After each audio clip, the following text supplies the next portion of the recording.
नमस्कार दोस्तों, कैसे हैं आप सभी। दोस्तों अभी में से काफी सारे लोगों का ये सवाल आ रहा था कि सर मेरे अकाउंट को फ्रीज किया हुआ है और मेरे उस अकाउंट में कुछ पैसे पड़े हुए हैं या जो एफडी मैच्योर हुई है उसका पैसा मेरे अकाउंट में आ गया है या मेरा स्कॉलरशिप का पैसा आता है। अब मैं उसको कैसे विड्रॉल कर सकता हूँ, बाय एटीएम, बाय चेक, या मैं क्या कर सकता हूँ, तो वही आज मैं आपको बताने वाला हूँ।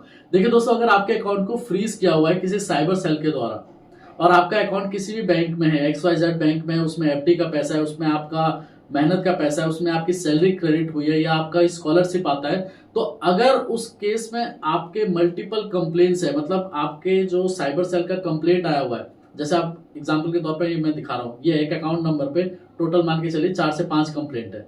अब 5 कंप्लेंट है तो जाहिर सी बात है कि बहुत ही रेयर चांस होगा कि आपको मतलब इजिली जो है उस अकाउंट से पैसे निकालने का परमिशन मिल पाए, क्योंकि मल्टीपल कंप्लेंट में थोड़ी सी प्रॉब्लम होती है। लेकिन अगर आपके अकाउंट में सिर्फ एक कंप्लेंट है किसी भी स्टेट से, तो आप बैंक के ऊपर प्रेशराइज करके या आरबीआई में कंप्लेंट करके आप उस अमाउंट को होल्ड करवा के एटलीस्ट आप अपने अकाउंट का इंटायर अमाउंट उसको विड्रॉल कर सकते हैं। लेकिन ये इतना इजी नहीं समझो इसको।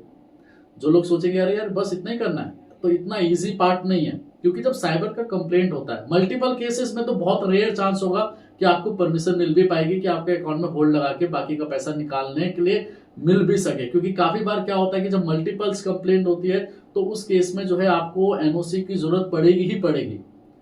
अब यहां पर मैं बात कर रहा हूं कि सिर्फ एक कंप्लेंट है, तो आप अपने बैंक को या आरबीआई को या जो है टैग करके एक्स पे जो है बोल सकते हो कि मेरे अकाउंट में इस अमाउंट का मतलब होल्ड लगना चाहिए और बाकी का अमाउंट मेरे को मिलना चाहिए।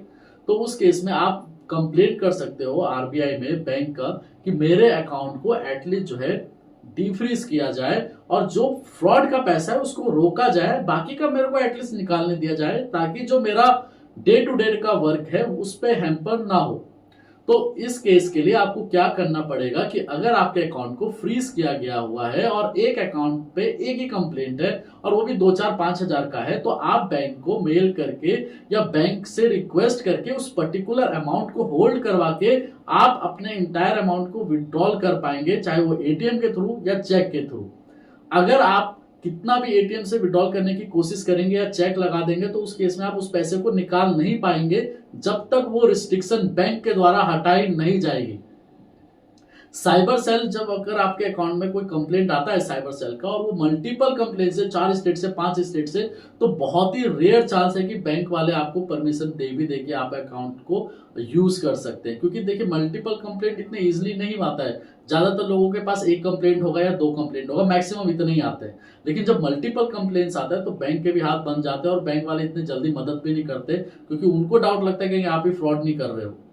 तो अगर आपके अकाउंट में सिर्फ एक ही कंप्लेंट है और आप बैंक से रिक्वेस्ट करके आप बोल सकते हो कि मेरे को जो है अमाउंट को होल्ड करके जो फ्रॉडलेंट अमाउंट आया और उसके बाद जो बाकी का पैसा मेरे को निकालने के लिए परमिशन दिया जाए, तो ये इतना जल्दी नहीं है कि एक ही दिन में हो जाएगा। आप 1-2-3 दिन 4 दिन बैंक में विजिट करते रहोगे, बार बार जाके उनको बोलोगे, तब जाके ये काम आपका होने वाला है। तब जाके आप अपने अकाउंट से पैसे निकाल पाओगे जब आपका अकाउंट फ्रीज रहता है। आपका अकाउंट में क्या करा जाएगा कि जो अकाउंट में जो फ्रॉडलेंट अमाउंट आया वो रोक दिया जाएगा, बाकी का पैसा आप निकाल पाएंगे। लेकिन मैं आपको एक और चीज बताना चाहूंगा कि जो लोग ऐसा करते हैं तो फिर बाद में वो होल्ड लिंक हटाना ही भूल जाते हैं, सोचे छोड़ो कौन हटाएगा इसको। लेकिन बाद में उसी चीज के लिए जब नोटिस आ जाता है तब आप परेशान होते हैं। तब क्या होता है, लिमिटेड टाइम होता है, लिमिटेड टाइम में उसको हटाना पड़ता है या वहां पर पहुंचना पड़ता है जहां से कंप्लेंट रजिस्टर हुआ है। ये जो है मैं सिर्फ आपको इसलिए बता रहा हूं कि ताकि जो लोग परेशान हो रहे हैं तो आप बैंक में प्रेशराइज करके या बैंक के लिए कंप्लेंट करके या जो है आप उस पर्टिकुलर अमाउंट को होल्ड करवा के बैंक से रिक्वेस्ट कर सकते हो कि होल्ड करके मेरे को इंटायर अमाउंट निकालने दिया जाए। तो सिर्फ आप ये कर सकते हैं। अगर आप चाहेंगे कि डेबिट फ्रीज है और मैं चेक डाल देता हूँ और पैसे निकाल लेता हूँ तो नहीं निकाल पाओगे। अगर आपके अकाउंट में कितना भी पैसा हो एटीएम में जाके आप निकालोगे तो नहीं निकाल पाओगे।